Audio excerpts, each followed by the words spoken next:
Hey everyone, welcome and welcome back to my channel. So it is my another video lecture that is diagnosis of pregnancy. कि अगर हम देख चुके हैं कि इम्प्लांटेशन कैसे होता है, तो उसके बाद हम ये देखेंगे कि अब अगर प्रेगनेंसी कंसीव हो चुकी है तो हम ये देखेंगे कि हम उसको कैसे आइडेंटिफाई कर सकते हैं, कैसे उसका कंफर्मेशन कर सकते हैं, क्या साइन एंड सिम्टम्स होते हैं कि कंसीव हो चुका है, सक्सेसफुल इम्प्लांटेशन हो चुका है. तो will see all this in this lecture. So here are symptoms of early pregnancy. तो पहला सिम्टम होता है एमेनोरिया. एमेनोरिया होता है जब मेंस्ट्रुएशन होता है वो एब्सेंट हो जाते हैं. ठीक है. सेकेंड इज़ मॉर्निंग सिकनेस, जिसमें यूजुअली नोजिया की फीलिंग रहती है, वॉमिटिंग की फीलिंग रहती है पेशेंट को. फ्रीक्वेंसी ऑफ मिक्सचरेशन, इसमें जो होता है यूरिनेशन की फ्रीक्वेंसी बढ़ जाती है. उसके बाद ब्रेस्ट डिस्कम्फर्ट होता है एंड फटीग होता है. तो सबसे पहले क्या है एमेनोरिया. एमेनोरिया में क्या होता है, एब्सेंस होता है फीमेल पीरियड्स का. उसके बाद मॉर्निंग सिकनेस जो होता है, नोजिया वोमिटिंग की फीलिंग होती है, और यूजुअली जब HCG मदर के सर्कुलेशन में आ जाता है तो तब मॉर्निंग सिकनेस ज़्यादा देखा जाता है. फिर है ब्रेस्ट डिस्कम्फर्ट. ब्रेस्ट डिस्कम्फर्ट में क्या होता है कि ब्रेस्ट जो है जब 6 to 8 वीक्स हो जाते हैं तो ऐसे फुलनेस की फीलिंग आती है ब्रेस्ट से. ठीक है. और ऐसा लगता है कुछ चीज़ प्रिक हो रही है उसमें बार बार. और साइज़ भी इंक्रीज़ हो जाता है, किसकी वजह से, एस्ट्रोजन और प्रोजेस्टेरॉन की वजह से. फटीग आता है. फटीग क्या है, नॉर्मल है फिज़ोलॉजिकल चेंजेस की वजह से, क्योंकि कार्डियोवैस्कुलर सिस्टम में चेंजेस आते हैं, इसकी वजह say that is most common fatigue का सिम्टम देखने को मिलता है. इसमें कंप्लेंट ये रहती है कि बहुत ज़्यादा नींद आती है और वर्क करने का बिल्कुल भी मन नहीं करता है पेशेंट को. फ्रीक्वेंसी ऑफ मिक्सचरेशन में क्या होता है कि ऐसा होता है कि यूटरस पहले ब्लैडर लाई करता है, फिर यूटरस एंड देन रेक्टम. तो यूटरस जो है आपका बीच में लाई करता है, इन बिटवीन. तो यूटरस के बल्जिंग की वजह से यूट्रस जो होता है वो ब्लैडर के ऊपर रेस्ट कर लेता है या उसके ऊपर एडेयर काइंड ऑफ हो जाता है. तो इस वजह से उसका प्रेशर जो पड़ता है उसकी वजह से ब्लैडर जो मिक्सचरेशन है वो ज़्यादा बढ़ जाता है. ठीक है. कंजेशन होता है ब्लैडर म्यूकोसा में, और मैटरनल ऑस्मोरेगुलेशन में भी चेंजेस आते हैं उस टाइम पे. फिर है feeling of warmth and sweating. तो उस टाइम पे क्या होता है, बहुत फीवर्स की कंप्लेंट रहती है. ठीक है. उसके बाद स्वेटिंग बहुत ज़्यादा हो जाती है, क्योंकि सर्कुलेशन अल्टर हो जाता है. फिर ब्रेस्ट चेंजेस आते हैं. 6th वीक में क्या होता है, ब्रेस्ट जो होती है लार्ज हो जाती है, पेनफुल होती है, टेंस्ड हो जाती है. ठीक है. 8th वीक में क्या होता है, ब्लूइश सरफेस वेन जो जस्ट बिलो द ब्रेस्ट होती है, ब्रेस्ट स्किन होती है, वो विजिबल हो जाती है, क्योंकि वेस्कुलरिटी यानी कि ब्लड सर्कुलेशन उस एरिया में बढ़ जाता है. 8th to 12th वीक में क्या होता है, मोंटोगोमेस ट्यूबर सेल डेवलप होता है. ठीक है. तो प्राइमरी एरियोला बनता है उसमें. ठीक है. कोलेस्ट्रम सिक्रीशन हो जाता है, 3rd मंथ से शुरू हो जाता है. मोंटोगोमेट्री ट्यूबरकल में क्या है, मोंटगोमेरी ट्यूबरकल में क्या है कि ये नॉन पिगमेंटेड नोड्यूल्स बनते हैं. 12 to 20 ये अराउंड बनते हैं, एरियोला के आसपास बनते हैं. ठीक है. तो इसमें क्या होता है, ये जो सीबेशियस ग्लैंड होती है जो सिक्रीशंस प्रोड्यूस करती है वो इनलार्ज हो जाती है उस टाइम पे, और ये रूडिमेंट्री रहती है. फिर है पर एब्डोमेन. पर एब्डोमेन क्या होता है, 12th वीक तक क्या होता है, यूट्रस जो होता है वो पेल्विक ऑर्गन में ही रहता है. ठीक है. तो जो सॉफ्ट यूटेराइन फंडस होता है वो आप हाइपोगैस्ट्रियम रीजन में फील कर सकते हो, जो just above the symphysis pubis होता है. ठीक है. एक सुप्रा प्यूबिक बल्ज फॉर्म होता है इसमें. फंडस इसमें जो होता है, यूजुअली अर्ली प्रेगनेंसी में फंडस कभी भी फील नहीं होता है. फिर पेल्विक चेंजेस क्या आते हैं, चैडविक साइन आता है. इसमें क्या होता है, जो डिस्कलरेशन होता है सर्विक्स का या वेजाइना का, लेबिया का, जब वो प्रेगनेंसी होती है उस टाइम पे ब्लूइश और वॉयलेट डिस्कलरेशन होता है, दैट इज़ चैडविक साइन और जैकविमर साइन. ठीक है. 8th वीक ऑफ प्रेगनेंसी में होता है और लोकल वेस्कुलर कंजेशन की वजह से होता है. फिर उसके बाद क्या होता है, जब ये ब्लूइश डिस्कलरेशन के अलावा भी जो वेजाइनल वॉल होती है बहुत ज़्यादा सॉफ्ट हो जाती है. ठीक है. और नॉन इरिटेटिंग म्यूकोइड डिस्चार्ज हो जाता है जो 6th वीक में आता है, उसको बोलते हैं ओसिएंडर साइन. इसमें क्या होता है, पल्सेशन बढ़ जाती है. ठीक है. जो 8th वीक तक जो लेटरल फॉर्नेसेस होते हैं उसमें आप पल्सेशन फील कर सकते हो. फिर सॉफ्टनिंग ऑफ द सर्विक्स होती है, जिसको गोडल साइन बोलते हैं, 6th वीक में आई जाती है. 6th वीक से आप देख सकते हैं, और ये इसलिए होता है कि वेस्कुलरिटी, ब्लड सप्लाई जो होता है उस रीजन में बढ़ जाता है. फिर यूटेराइन चेंजेस क्या आते हैं, साइज, शेप और कंसिस्टेंसी में चेंजेस आते हैं. 6th वीक में साइज़ जो होता है वो एक हैन के एग जितना हो जाता है. 8th वीक में क्रिकेट बॉल जितना. 12th में फीटल हेड का साइज़. फिर पायरीफॉर्म शेप जो होती है नॉन प्रेग्नेंट फीमेल की, वो ग्लोबुलर बन जाती है 12th वीक में.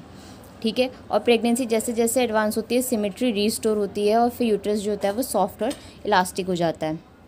फिर है पिक्सकैकर साइन. पिक्सकैक साइंस पेस्कैक साइन में क्या है, जो ब्लास्टोसिस्ट होता है वो यूजुअली इम्प्लांट होता है लेटरली। इसकी वजह से क्या होता है, एसिमेट्रिकल ग्रोथ हो जाती है यूटेरस की। इसमें क्या होगा, जहाँ भी इम्प्लांटेशन होगा सिर्फ सॉफ्टनेस वहीं होगी, बाकी में इतनी सॉफ्टनेस नहीं होती है।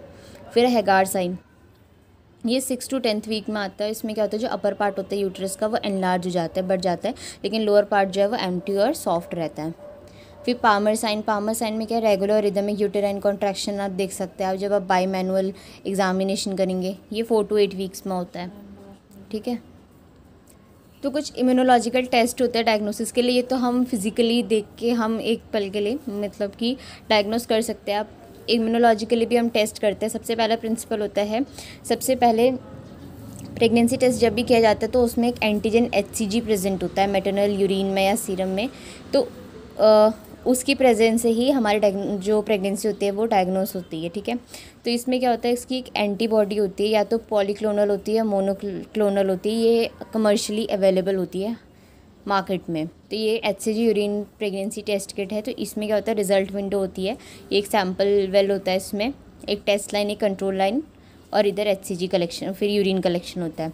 तो देखिए, जब अगर बोथ लाइन अगर आपकी कलर्ड आती हैं स्ट्रिप तो पॉजिटिव होता है। सिंगल यानी कंट्रोल लाइन सिर्फ कलर्ड आ रही है तो वो नेगेटिव होता है। अगर सिर्फ टेस्ट लाइन कलर्ड आ रही है तो वो इनवैलिड होता है, और अगर दोनों लाइन्स में से कुछ भी नहीं आ रही है तो भी वो इनवैलिड होता है। प्रेगनेंसी टेस्टिंग किट्स जो होती है, इसमें क्या होता है, इसमें सैंपल का मिक्सचर होता है और लेटेक्स माइक्रोस्फेयर्स होते हैं। तो इसमें सैंपल आते हैं, इसमें HCG होता है और एंटीबॉडी स्पेसिफिक होती है HCG के लिए।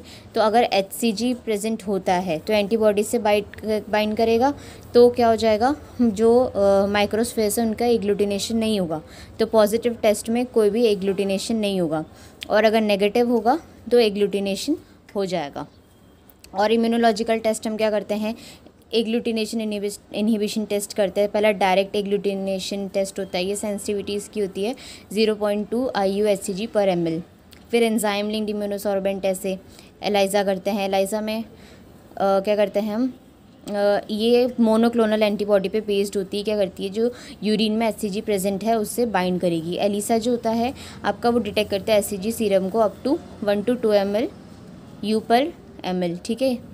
तो ये 5 डेज़ में हो जाता है। जब फर्स्ट मिस्ड पीरियड होते हैं तो उसके अर्ली 5 डेज़ में टेस्ट करवाया जाता है।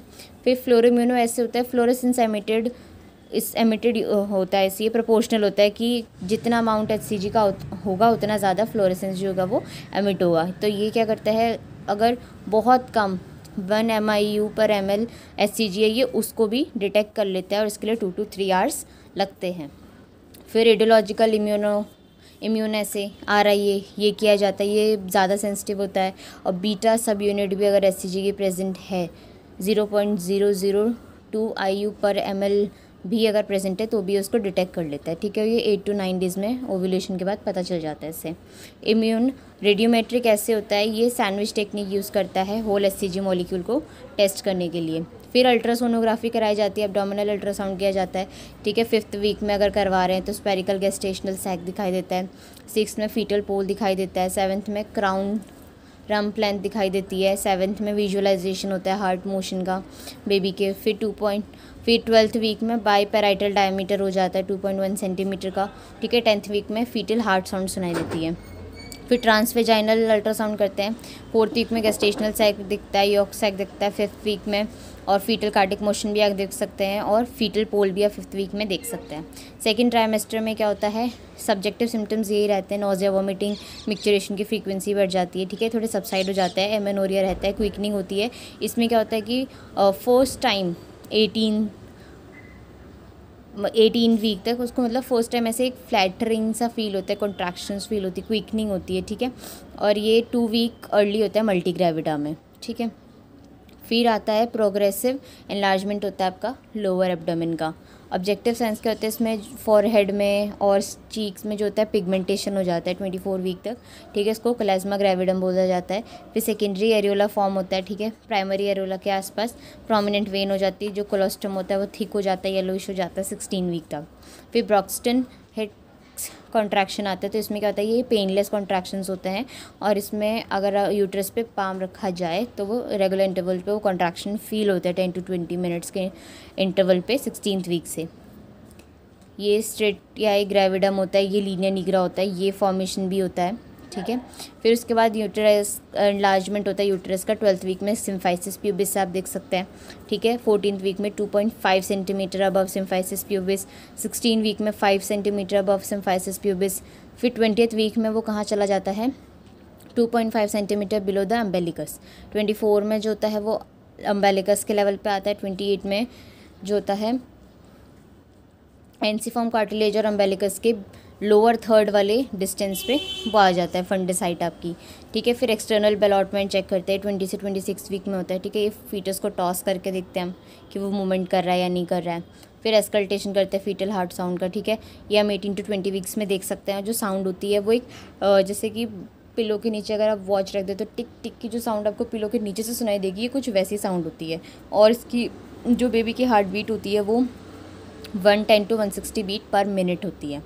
यूटेराइन सॉफिल होता है, ये आप कब करते हैं, जब एस्कल्टेट कर रहे होते हैं आप एब्डोमेन को ओवर द यूटेरस, तो एक सॉफ्ट ब्लोइंग साउंड आती है सेम रेट पे, ऐसे जैसे मैटरनल पल्स आ रही है उसके साथ साथ। और ये कब होता है और ये क्यों होता है, क्योंकि जो यूटेरस वेस्कुलराइजेशन होता है वो बढ़ जाता है और पल्सेशन जो होती है प्लेसेंटा की वो भी बढ़ जाती है।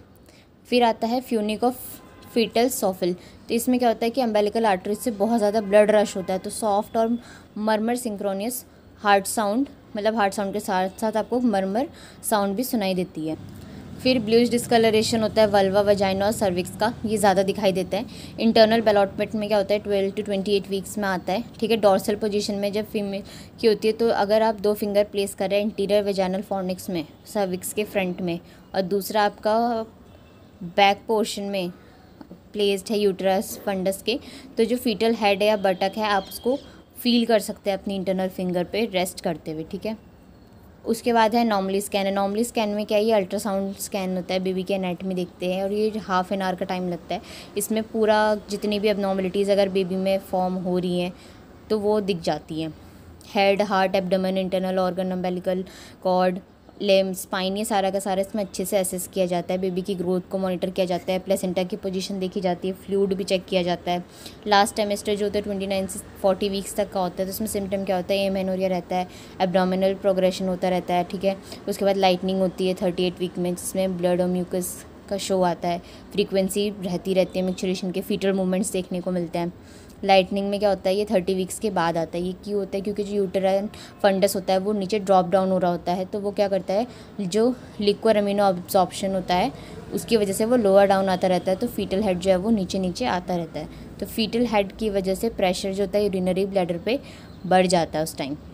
साइन क्या होता है, क्लोजमा और ब्रेस्ट साइन इसमें देखने को मिलते हैं। कोलेस्ट्रम भी आ जाता है, एडीमा होता है डॉर्स फीट और एंकल का, ठीक है। लीनियर निग्रा ज़्यादा प्रोमिनेंट होती है, पिंक लीनियर स्ट्रेच मार्क्स आते हैं, स्ट्रेटिया ग्रेविडम में ज़्यादा विजिबल हो जाती है साइड और फ्रंट में, लोअर एब्डोमिनल, ठीक है। उसके बाद सिल्वरी वाइट अपीयरेंस आती है। उसके बाद फिर जो सिलेंड्रिकल शेप हो जाता है यूट्रस का अप टू 38 वीक में। और जो ब्रैक्सटन हिक्स कॉन्ट्रैक्शन होता है वो ज़्यादा रेगुलर हो जाते हैं लास्ट 2 वीक्स में। फीटल मूवमेंट इजीली फेल्ट हो जाते हैं, फीटल पार्ट्स भी देख सकते हैं, प्रेजेंटेशन, पोजीशन, लाई कैसे कर रहा है बेबी वो देखा जा सकता है। एक्सटर्नल बेलॉटमेंट भी आप देख सकते हैं।